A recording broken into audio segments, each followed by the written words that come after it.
Hello and welcome to the American Cinema Foundation Movie Podcast. I am your host Titus, and today I am joined by Professor John Marini for the beginning of a long series of conversations on the cinema of John Ford. We will start with The Searchers, one of the two most impressive movies to my mind, and I would like to start by telling you a bit about how I met Professor Marini. First, as a reader of Claremont Review of Books, which I am happy to receive as an alumnus of the Claremont Institute and to read. Professor Marini has an article in the latest issue about the administrative state, one of his academic specialties. And I read his essays on John Ford, on the Western, as a reflection on American politics and human nature, on American history and government and ideas, all done with great artistry. And this is what started me thinking about the Western in a serious way, although of course I had the boy's love of John Wayne's movies just because he's so attractive. Then, in Claremont, as a student of political philosophy and American government, I got to spend some time talking with Professor Marini about movies. That's how we got the idea to do some recordings about great American directors, John Ford, Sam Peckinpah in the Western, Frank Capra, and we will be doing as much of that as time permits in future.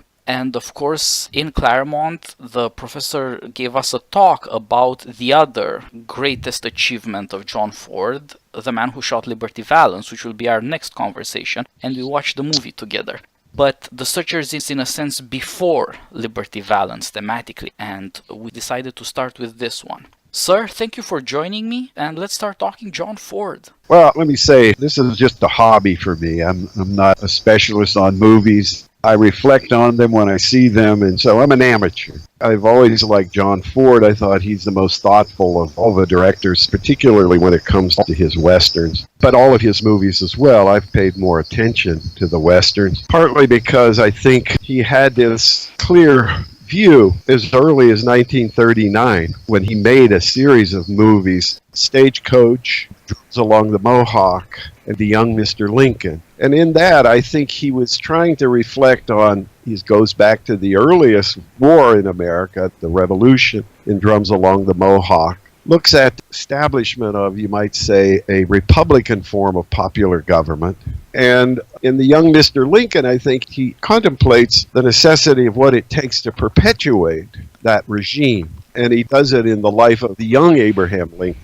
Certain kinds of character you need, certain virtues you need to be able to perpetuate a regime of liberty and equality. But then in The Searchers, what he saw was you can contemplate every political question, the beginnings, the perpetuation, and the fragility, really, of civilization. The fragility of civilization was a direct experience for John Ford because he volunteered in World War II and led a filming crew for the Navy, risking his life and that of his crew during battles with the Japanese in the Pacific Theater. And some of the men on his crew actually died doing the job. You've talked to me about this before, both how he learned how fragile civilization is and how much it is in need of certain kinds of help and of the bravery of certain kinds of men in order to defend it, and also, and perhaps more troublingly, how barbarism and tyranny can re-emerge within civilization, and both together led him to reject the ideas of the progressives when it comes to human nature, even though he was a great supporter of FDR. So please tell me more about his activities during the war. He photographs some of the most important battles of that war. And at the end of the war, he was also responsible for putting together the film that ultimately was used in Nuremberg about the camps. His assistant was Bud Schulberg, who put this stuff together. He came to understand, and I think he always understood instinctively, that you could not have a progressive view of human history, that every fundamentally important question retains the possibility of reoccurrence at any time. So tyranny is always a possibility in human beings. Civilization was established, but it wasn't necessarily once established and always improving and getting better and better. Ford was well aware of every change that occurs in the way human beings organize their lives and establish the morality for the way they live. They oftentimes gain things, they oftentimes lose things. Some things that are inherent in the earlier period that requires the virtues that are necessary, say, to establish law and order. Say, as in the case of Liberty Valance, the kind of character that you need to do that is not the kind you need once it's done. And so they become obsolete in some ways. But those virtues are always potentially necessary. But human vices are also potentially there in all times. Yes, The Searchers is set in the American South, in Texas, right after the end of the Civil War. The story itself is very simple. Ethan Edwards, played by John Wayne, has to go in search of his niece, who has been abducted by Comanche Indians. But this turns out to open up all the fundamental questions about savagery and civilization, about law and freedom, about family and manliness. And John Ford found this all in the American West and within America in its most important moment, the Civil War. The question of the American destiny, union, has been decided in principle, but in fact, order and law have not yet been installed. We have a great suggestion, comically concealed, in the fact that Ward Bond plays a reverend and also a captain of Texas Rangers. Law and faith have not yet been separated. This makes for a great study in contrasts, America before it was fully ordered and America afterwards.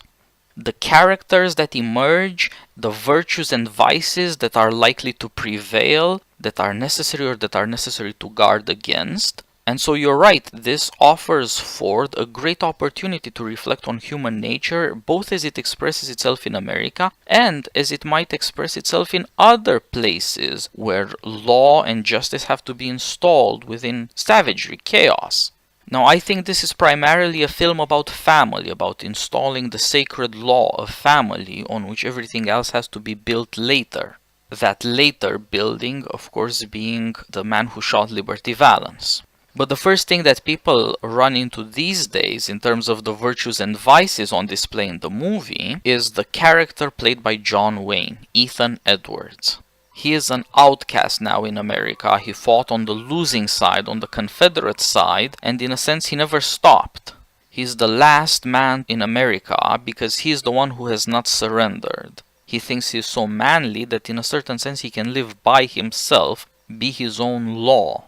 And he is the man who is supposed to become the guarantor of the family, its greatest protector, before any other thing is possible.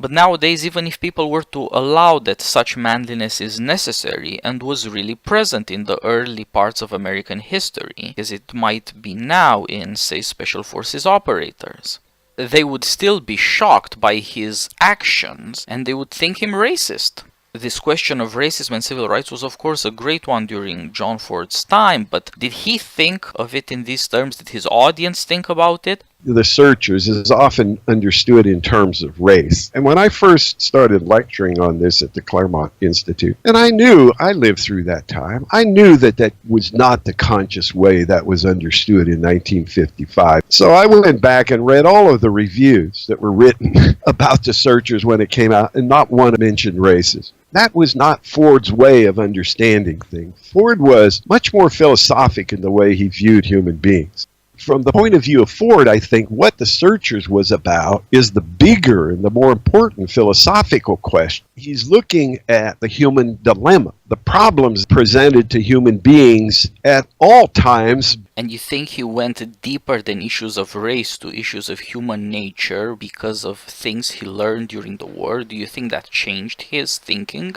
In a way, or looked at his art in a way differently. You look at George Stevens, at Capra, or you look at William Wyler, who also were guys who went to the war and were involved in photographing elements of that war. All of them had trouble with thinking about movies when they came back. It seemed so frivolous to them. the reality of the world as they experienced it in those years of the war. It shaped them and made them try to use their art, I think, on behalf of re-examining the fundamentally important questions. And the Western was one of the best ways to do that, because it talks about founding, the establishment of law and order, the necessity of having to perpetuate law, how to establish education. Almost every moral question is involved in a Western movie. When you look at The Searchers, and you see, let's take the two prototypical characters who are, one, in some ways, the most sophisticated and most civilized individual on the side of the settlers is Ethan Edwards. He's a wanderer. He is the closest you can get to an Odysseus. He knew the customs. He knew the languages typically. And yet he is, in many ways, more barbaric than the barbaric character of Scar, the chieftain. And if you go through and just look at the way he portrays those two, and the way in which he portrays the battle between the so-called uncivilized, the barbarians, the heathens, and the Christians, the civilized, it's very interesting to see that the acts that are necessary for them mirror each other.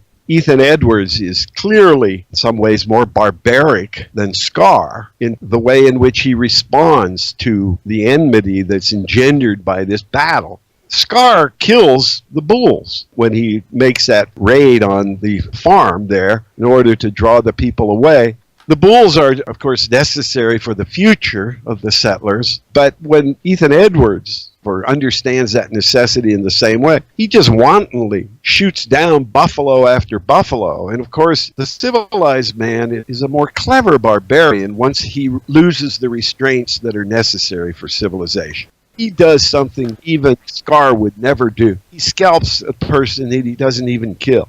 So all of these are ways in which Ford is showing a problem. He's not trying to take a side. Yes, so Ethan Edwards is in some ways more human and in other ways less human than his Indian counterpart Scar. He's not intended to be seen as simply superior or simply good, but in fact is quite a terrifying character. He is by no means a good guy. He's a recognizably American character, but he's also very strange. He's a wanderer, as you said. Just look at the way in which Ford took care. Look at the lyrics of the song that the Sons of the Pioneers sing at the beginning of the movie and the end. Ford actually worked with Stan Jones, who was one of the guys who wrote the lyrics. It's very clear. Ford wrote the first and the last stanzas. The first stanza is, what makes a man to wander? What makes a man to roam? What makes a man leave bed and board, turn his back on home? And you tied this to Homer and Odysseus, as you said, turning your back on home, indeed, to go off to war and trying to make your way back. And you found some evidence for this in Ford's movies. He made one of his aviator movies right after The Searchers, right? Wings of Eagles. Ford had on his mind at the time he was making The Searchers a book that is right there on the desk when Spig Weed, he's the character in that movie that John Wayne plays, the pilot, and Ward Bond is the biographical character of John Ford himself. There's a copy of Homer. Yeah, the journalist writer character that plays John Ford, really. He has the book right there on his table when the hero Spig Weed comes to visit him. So how did John Ford use Homer? You can see that The Searchers embodies both elements of the Iliad and the Odyssey. The first line of the Iliad, sing goddess of the anger of Achilles. The Searchers is about the anger of Ethan Edwards. The Odyssey is about wandering. But wandering, if it's in combination with wondering, it establishes the ground, really, of philosophy and the understanding of nature and makes it possible to understand a ground of civilization. What you're seeing in Searchers is he's a wanderer, but so is Chief Scar. Scar belongs to a wandering tribe. It's a hunting and gathering tribe. It knows no limits in terms of territory, no limits on the power of the warlord. It's despotic at the level of the household. All of this, of course, is perfectly Aristotelian. Aristotle shows the superiority of the family life to the barbarian. Ford was a great reader. We know he read Homer because he shows that right in the next movie. But he read a lot more. But let me look at the last stanza of the song. First he asks, what makes somebody wonder? In other words, why do you leave home? How do you establish home? He says, a man will search his heart and soul, go searching way out there.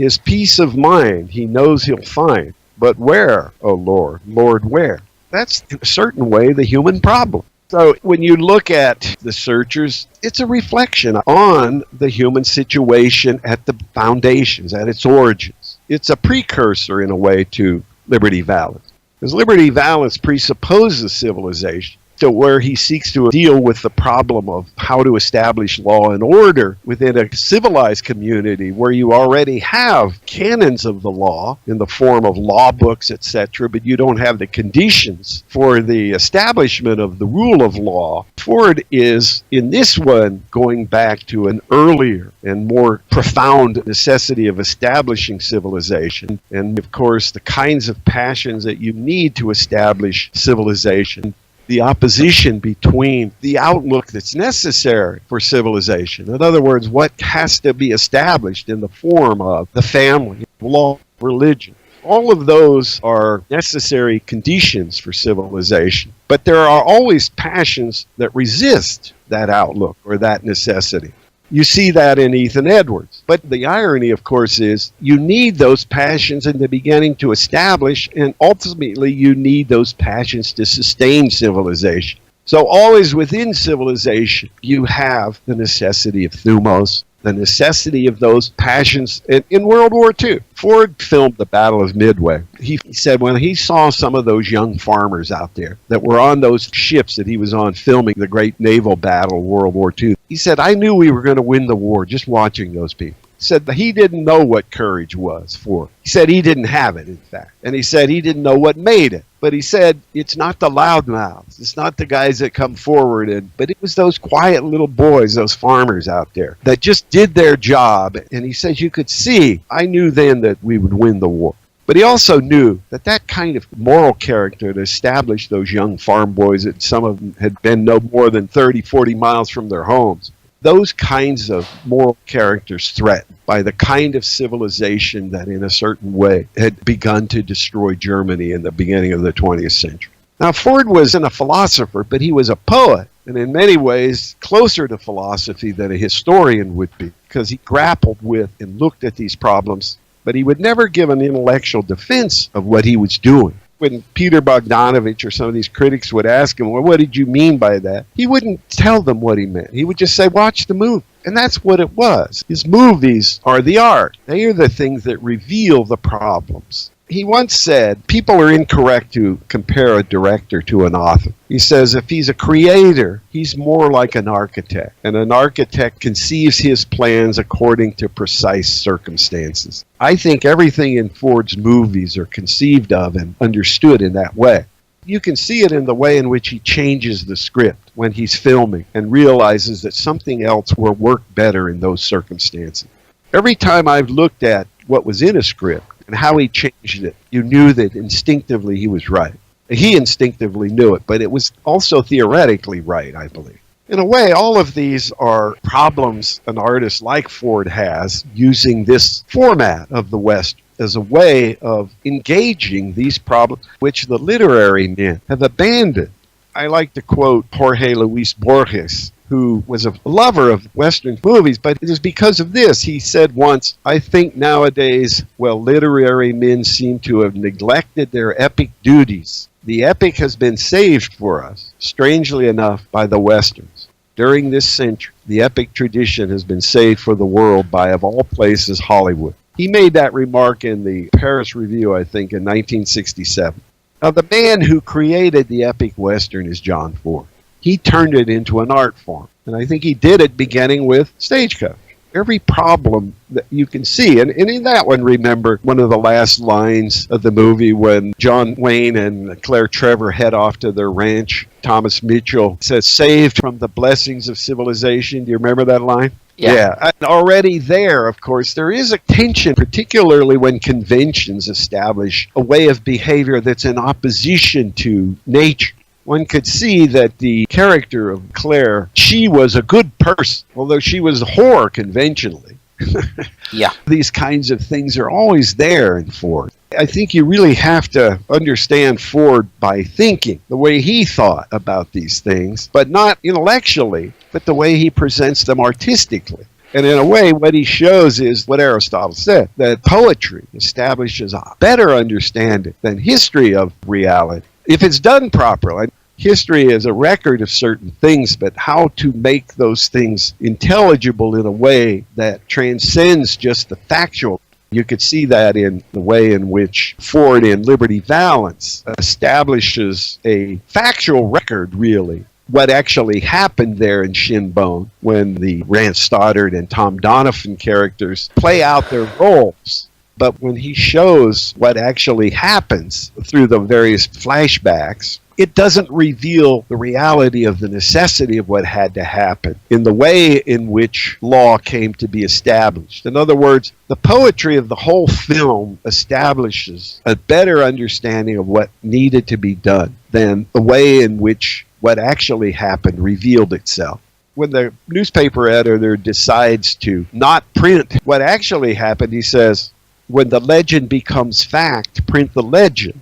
What he's saying is, the simple factual elements of what happened then would be unintelligible to the people who were shaped by what happened in the way in which the tension between Donovan and Stoddard played itself out. Nobody knew who Tom Donovan was. If you come back and say the truth is Tom Donovan did this, you don't have any greater clarity about what happened than in the way that Ford records it.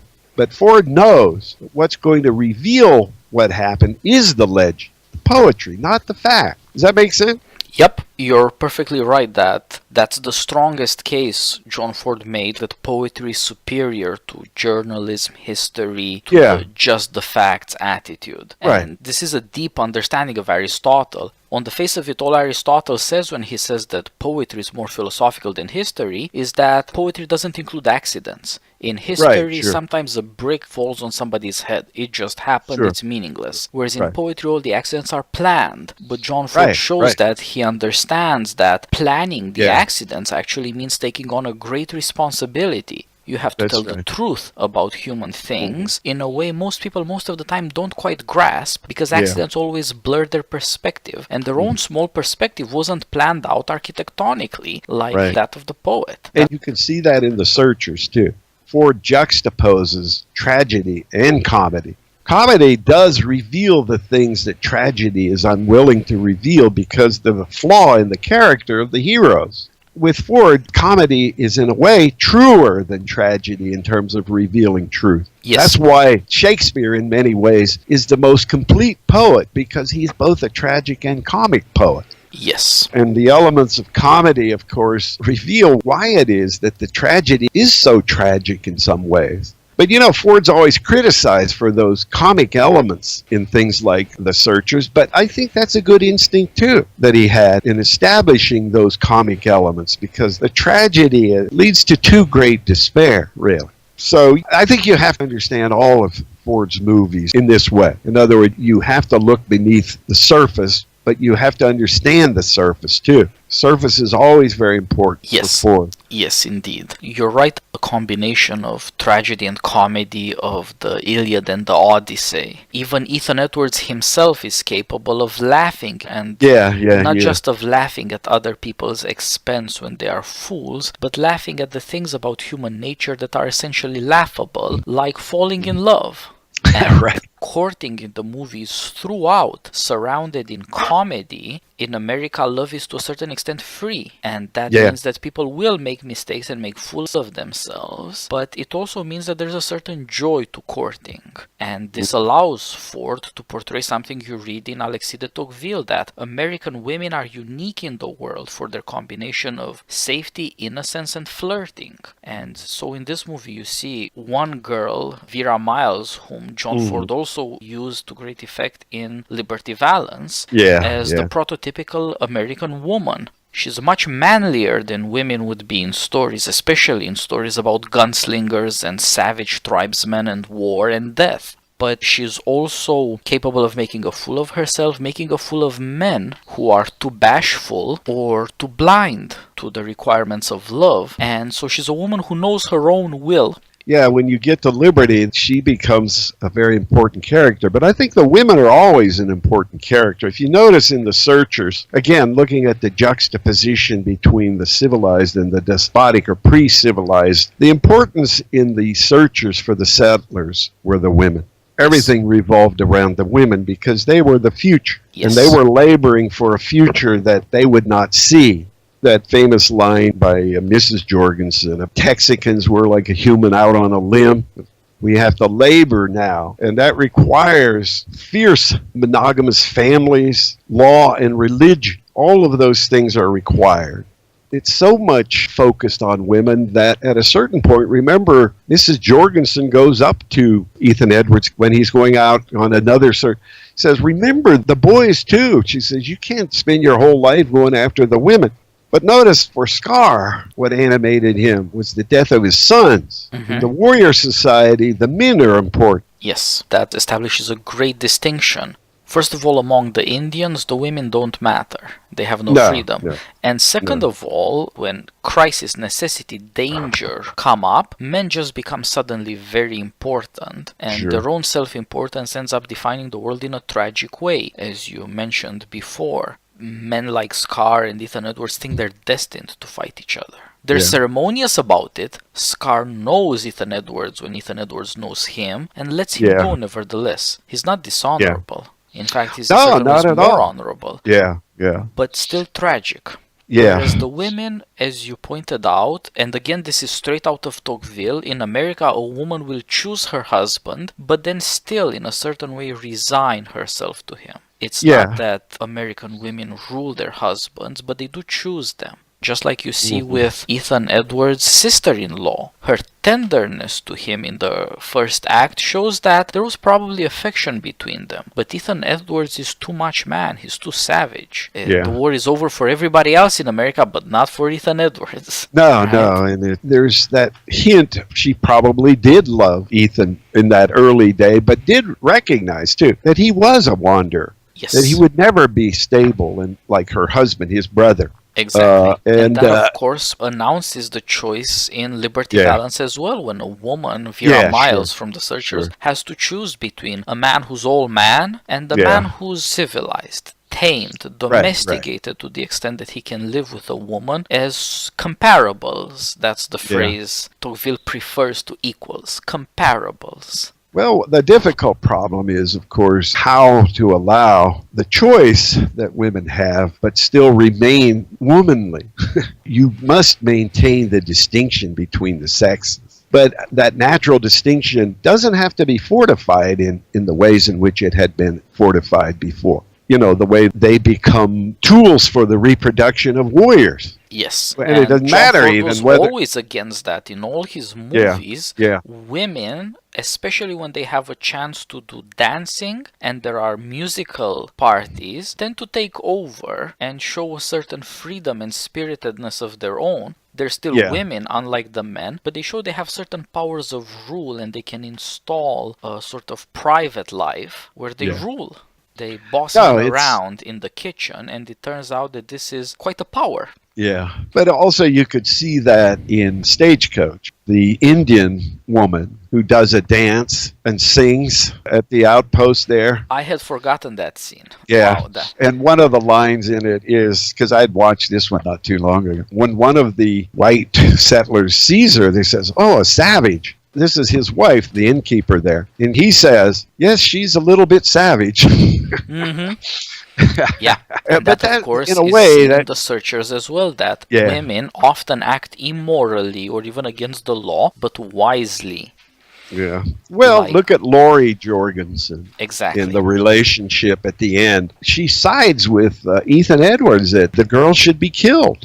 Yeah, that's the other part of the movie. Even in their wild and savage ways, men are more inclined to morality and principle than women are. Women are more prudent. They're willing to compromise, even to compromise principles of human dignity. Ford makes it obvious that Ethan Edwards is the Achilles of America. He is the manliest imaginable, precisely because, as he famously says, an Indian will chase a thing a while and then he'll stop. Yeah. if he thinks he's had enough. He doesn't understand that there are some things that will just keep on coming. Yeah. So that's what natural men like Scar and the Indians don't understand. That once you develop the powers of civilization, you can put your mind to a purpose fanatically and never stop. But what you could see is that Laurie had a point. Once you establish families, then it's absolutely necessary to retain the family and to prevent those who become additions really to the opposition, to the enemy. I mean, the Indians were indifferent whether the vessel for a child is an enemy or a member of the tribe. Yes. They would use white women. So if you look at it from the perspective, say, of Laurie, whose purpose is wholly to preserve her family, well, we can't allow that. And Ethan's had that same desire for revenge. You have to right wrongs against kin. That's why, in a way, the Oresteia, too, can apply to what it is that Ford is doing. When the family has to rely on their own members to protect them, then revenge becomes as important a moral imperative as just survival itself. So there's a moral imperative of revenge. And you're right, John Ford figured out that with the Civil War in America, all bets were off. It was a fratricidal war. It was American against American, jeopardizing every principle of justice, and therefore it brought up this ancient problem. Can you really have a sacred law that protects the family? And how could you turn that into civilization? The outrage that sets all the wrath of Ethan Edwards in motion is the outrage against family. And of course, Ford knows that the basis of family and civilization is women. That's going to be fundamental. How do you solve that and make that the ground, really, of how men are going to relate to them and each other? He constantly insists that women set the rules of conversation between men and women. And that's, of course, because men are more dedicated to abstract principles, and it can make them very narrow-minded. And it can make them ashamed of necessity and of human nature. Well, but you can see Ford is pretty explicit in carrying out the character of Ethan on the pattern of an Odysseus or Achilles. I mean, in the Achilles role, you can see that anger prevents him from just the kind of civilized things that when Martin, Polly, and Ethan go back to civilization, Martin Polly takes a bath. And Ethan Edwards retains that savagery and that anger. He never becomes civilized again, even in those ordinary ways. And you can see a number of occasions where Ford mimics what Achilles does when he takes that knife after he comes out of the hills there and he finds one of the girls and he just starts flailing at the sand. It's almost the way Achilles flails at the sea. So there's a lot of indications. But these are all artistic ways, I think, that Ford had that he would never try to explain. And announced Ethan Edwards doesn't, like Achilles. On the one hand, he doesn't come into the house at the end. Of course. He's not permissible within the limits of sacred law. And just like the manliest man of them all, the cinematic John Wayne in Liberty Valance cannot be part of politically civilized equality in the rule of law America, he's beyond it, has to be forgotten. So also here he cannot be part of the sacred law of the family. He doesn't get into that house, and it is prepared and announced by a lot of these cinematic details that all add up. Each one of them may be innocent or incomprehensible, but in the mass, they all of a sudden portray a man who has decided so seriously to follow one principle. Like he says, I'm only good for one oath at a time. He will not change with changing times. He once swore, and that is all there is for him. And it's not an accident that he swore on the Confederacy, because the Confederacy was the aristocracy, the terrible, inegalitarian force in American politics. They were willing to die for slavery. Well, you can see that the thing about Ethan that makes him recalcitrant to civilization are the things that animate him throughout. He's not religious in the Christian sense. When they're singing, Shall We Gather at the River, he says, put an amen to it. But when they unearth the body of that Indian, he shoots the eyes out of the Indian. He seems to assume, of course, the doctrine of the Comanche, that means you can't enter the promised land. Whatever you want to think about it. Right, that is such a great contrast. Ethan Edwards objects against Christianity, the entire doctrine of "we shall gather at the river." Such an American spiritual, such a hymn about salvation, about deliverance. And that angers him. He wants to make sure the unrighteous, the wicked, will be punished in perpetuity. The possibility of salvation is a personal insult to him. But in fact, of course, he's destined to wander too. And in the end, he's shut out. So fitting. He shoots out the eyes of the Comanche so that he doesn't know where he's going. That's exactly true of him as well. No, right. And that's the problem with the kind of passion that is unwilling, really, to establish those limits on the kind of passions that lead you to the glorification, really, of that spiritedness that is unwilling to be tamed in some ways. Yes. John Ford, who is responsible for the myth of John Wayne, shows throughout how aware he is that manliness is very dangerous and that it's barely a little better than it is worse. It's utterly necessary, however. Yeah, one of the symbols, the physical symbols of the searchers that provides a dividing line is the river. On the one side is civilization, on the other, barbarism. The absolute necessity for civilization, family, law, religion, when you're on a precarious limb like that, and you don't even have the resources to be able to establish separations. I mean, look at the Ward Bond character. He is both the military and the religious authority. Ford really uses "Shall We Gather at the River" very frequently in his movies. That was first published. I don't know if you're familiar with the background of that song. That song was not a hymn. It became something like a hymn after the Civil War, but it was actually written during the Civil War by a preacher, a man named Robert Lowry, who was a pastor in Brooklyn. It was in a hot day in July in 1864. He said when he fell asleep in his backyard from physical exhaustion, and in his imagination, he heard these lines, and it was, "Shall we gather at the river, where bright angels' feet have trod, with its crystal tide forever flowing by the throne of God? Yes, we'll gather at the river, the beautiful river, gather with the saints at the river that flows by the throne of God." The last refrain is, "Soon we'll reach the silver river, soon our pilgrimage will cease. Soon our happy hearts will quiver with the melody of peace." This is about the Civil War. And for Ford, one of the things he says is the American Civil War was the most important thing in his life. It animated his uncles. His father was going to come to fight in the Civil War. And of course, it is said by the people that knew him, including William Clothier, who was one of the guys that photographed his movies, said he knew more about the Civil War than any person he had ever known. Ford did. He knew all the generals, he knew all the battles, he knew all the insignias, and he was respectful to both sides, the fighting men of both sides, because he respected that courage. And now, his great hero, of course, was Lincoln, but still, he understood the dilemmas. I mean, that's the real thing about his artistry. There's always the ambiguity that's not in the movie, it's in the nature of the things themselves. And if you can't reveal the ambiguity, you won't understand the nature of the problem.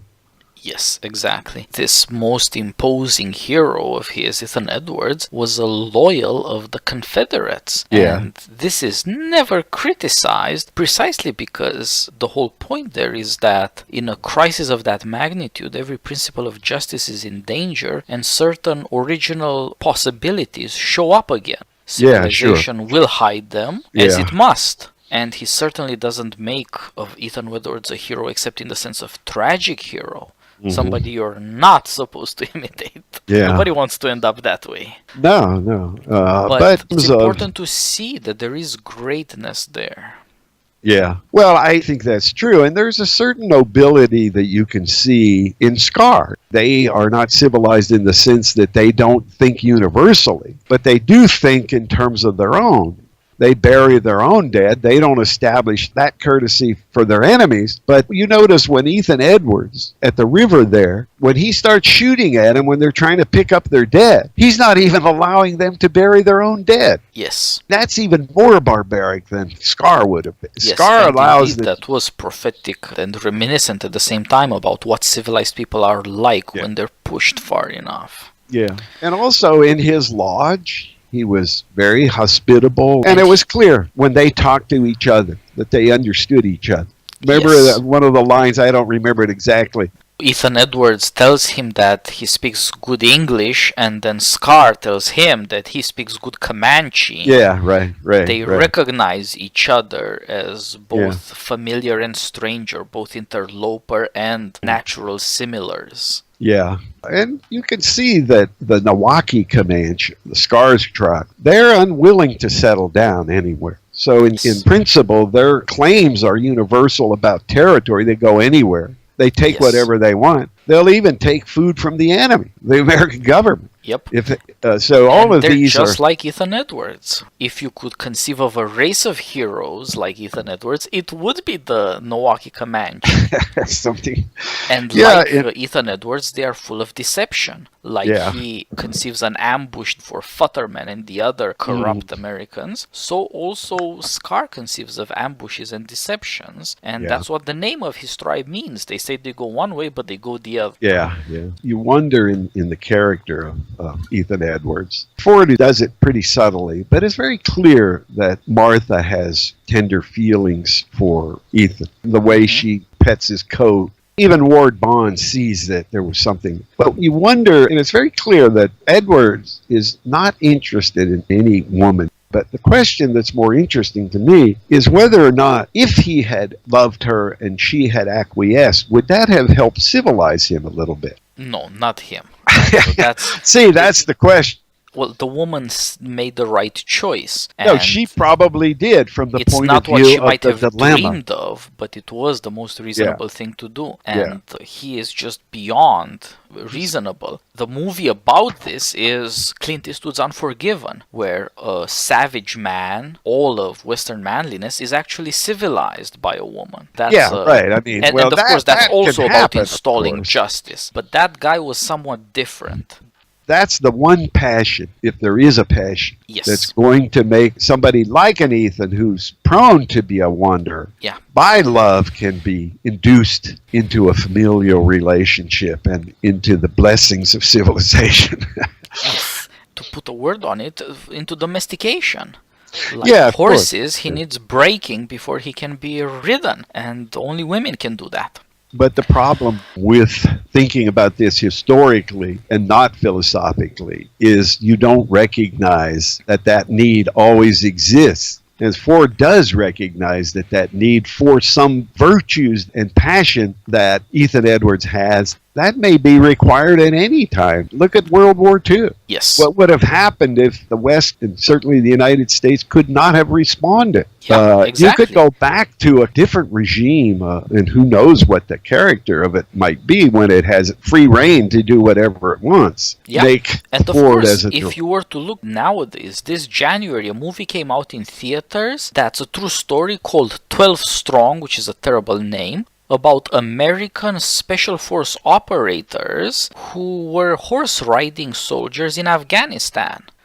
Yeah. Now, these were not Americans bred on horseback like in the Old West, but they No. took to it apparently very naturally. Oh, of course. So yeah. these possibilities Oh, I are think so. still there. America still of counts. course. In fact, America counts more than ever on a small army, the most used part of which is a band of Homeric heroes. Well, yeah, I mean, and that shows you again the dilemma of when you bureaucratize something, you still need your special force. Exactly. It's like the SWAT teams and police departments. This is the same principle. Yes, and it's of course always incredibly dangerous, but it's inevitable, it's necessary to any free people. And Well, you're see- right, it's just the extreme version of freedom, just like the tribe of Scar is the extreme version of freedom. They have no limits on earth. But the thing that Ford's willing to do that we're not is to confront the reality of that necessity. Yes. We now don't want to confront the reality of those differences. Yeah, it was the greatness of Ford that made him see order and coherence within this complexity. But the less people are ready for that, the less they will be willing to deal with the complexity, which can be experienced as chaos if you don't understand it. But the advantage that Ford had over those of us that get educated in the university, which establishes disciplines that teach you to understand things in ways that I don't think reveal reality quite as well as if you simply understand things through the great literature that is established over thousands of years, that enables you to start thinking about these things. Ford's was not a formal education. It was not established by the modern necessity of making knowledge, and particularly knowledge about human beings, intelligible through a scientific method. For Ford, it's always about human things and understanding them from the point of view of how humans understand those things politically, not theoretically through some lens. You know, progressivism, when the social scientists created the way to understand the past, it made it almost unintelligible in an interesting way that made it possible to preserve heroes and villains, Yes. vice and virtue, all of those things. And Anyway. in that sense, the main takeaway from John Ford is that there are essential ways in which poetry is simply superior to any historical or social science account. And that's a hard pill to swallow, but it's true. And I think it's why in our own society today in America, the social scientists and the intellectuals go on with their kind of abstract, lifeless writing, whereas young people who are interested in the truth like you'd learn it in a John Ford movie, they go to the movies or to computer games to find stories about heroes. Yeah, I think that's true. I hope we've convinced our audience to give it a look or another look and to confront these fundamental questions about how family is established and defended, and what danger there lies when you open the floodgates to real heroism. How dangerous it really is, and how inevitable in human things that we've not gone beyond, as World War II proved in John Ford's maturity, and as special forces operators prove today in a society that's far more technological and scientific. And it turns out that all the science and technology you put into special forces does not alter their essential manliness. No, that's true. And of course, you know, when it comes down to it, in the end, it wasn't a missile that got Osama bin Laden. Yeah, right. That governmental Washington, D.C. idea, the Jupiter complex, you can rain down lightning on your enemies. No, some guy is going to have to go and do it. Yeah. Well, I'm glad that Ford's had a kind of revival in the last number of years. For a while there, he was not. I mean, I remember Bogdanovich saying when I was at a conference up there at Hillsdale with him that after the 60s, particularly when Ford became tainted with Nixon because he accepted the Medal of Freedom from Nixon when he got the American Film Institute's first annual award, and he got up and said, "God bless President Nixon." That tainted him. There was a countercultural statement. Yeah. He said he wasn't treated so very well in the film schools. I think maybe that's changed by now, I hope. Yeah, and there are people like Spielberg who say, that's the guy who taught me where to put the camera and how to aim. Yeah. Where is your vanishing point in a particular scene? Calculate, look at it, think. I think the people that grew up in that era that saw the Ford movies, like Scorsese and Milius and Spielberg, they all learned and they recognized, they learned and copied Ford in many ways. But the young students that came along that were taught by the professors in the film schools, because more and more I think a lot of these people go to film schools in a way in which they never would have done in that earlier period. Yeah. So it was really their experience rather than their education that was more helpful to them. And it's formative. These things impress you and they deepen the more you think about them. Yeah. And in certain ways they're coming back, just like somebody like Clint Eastwood. His best Western was his last Western, Unforgiven. He got deeper and deeper, and at the end of it, he ended up where John Ford was. The same fundamental questions about America and the difference between civilization and savage freedom as such. Oh yeah, no, there's no question about that. And some of the movies I think that people like Spielberg have done, say Saving Private Ryan, he's pretty still open to considering that those virtues, he still wants to honor. Yes. Like his father's courage in World War II or something like that. Yeah.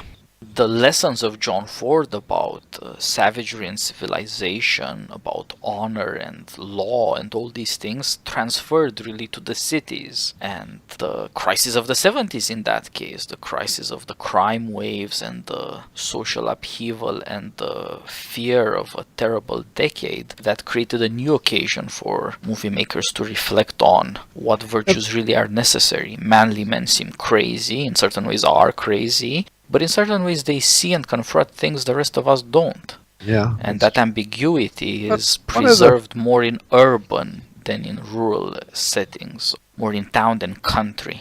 I think one of the things, too, you have to remember that Ford was always attentive to, no matter how much he tried to engage the most important problems, he also knew that this is a form of entertainment for people. You've got to make it interesting for them, too. People that don't reflect at any profound level, you can engage them. And it's amazing how much the Western, after the Second World War, and partly, I think, because of Ford, the whole first generation, when television became popularized, was raised on the Western on television. Whether it was Gunsmoke, Have Gun Will Travel. There were dozens and dozens and of Westerns. Bonanza, Rawhide, which made tons of them. All this stuff, it was full of it. Yeah, no, and it's amazing that a lot of those guys that I talked to that had gone on to fight in Vietnam, the things that they always came back to and talked about were the Western movies, the things that shaped them in a way in which stayed with them throughout their whole lives. Yeah, that was the resource for stories about manliness. That was our Homer for a while.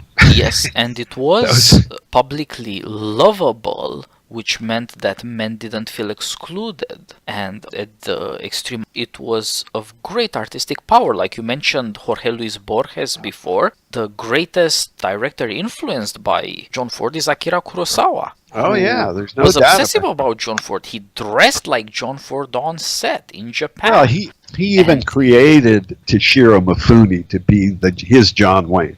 Exactly, because he learned from John Ford that a nation's history, with its entire tragedy and hope for a future, could be put in story. Not the catastrophe of World War II, not the challenge of modern science could stop this, that there was a new birth for poetry. And of course, just consider that Americans were on the winning side. The Japanese were wiped out by World War II. Yeah. It was much harder than he thought. I know. John Ford is your teacher. I know that you know who Leo Strauss is. Yes. Leo Strauss's favorite TV show that you couldn't call him at that time because he wouldn't answer his phone. Perry Mason? No, Gunsmoke. Really? Yeah. I knew about the one, but not the other. No, he liked Perry Mason too because the law always triumphed. But he really liked Gunsmoke because it engaged always the moral question in the language of the people, in the way in which it's intelligible to them. Yes, that is the one thing that John Ford had, that Kurosawa had, that in our times Clint Eastwood had, but has been wasted. Now you can have stories about the moral crisis where manliness steps in, but they're not popular anymore. No, this is where we're in trouble in a certain way. And I think the conventions of our time make it necessary for you to go outside of our time in order to engage any of these questions. It's either going to be science fiction in the future or some other form that does not require that you bow down to what is conventionally acceptable. And the strange thing is that we live in a world where the popular request is for escape from the conventions. Like you mentioned the Orestea of Aeschylus before, the trilogy of tragedies about the installation of law ultimately. The installation of trial by jury in Athens, the original democracy later. That's the Batman trilogy of Nolan.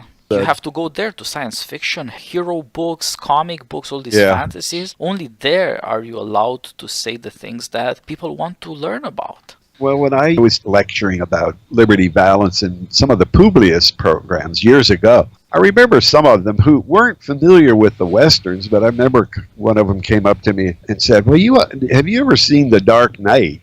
And I hadn't seen it at the time. He says, well, that's just like Liberty Valance. In other words, he understood the connection that you're talking about.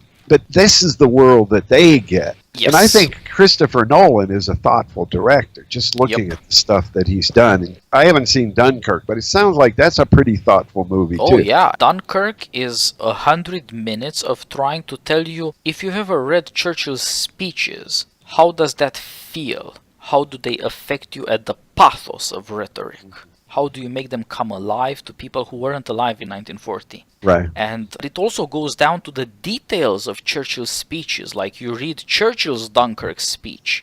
Why does he insist so much on airmen? Nolan thought through it and put the pilots at the climax of the story.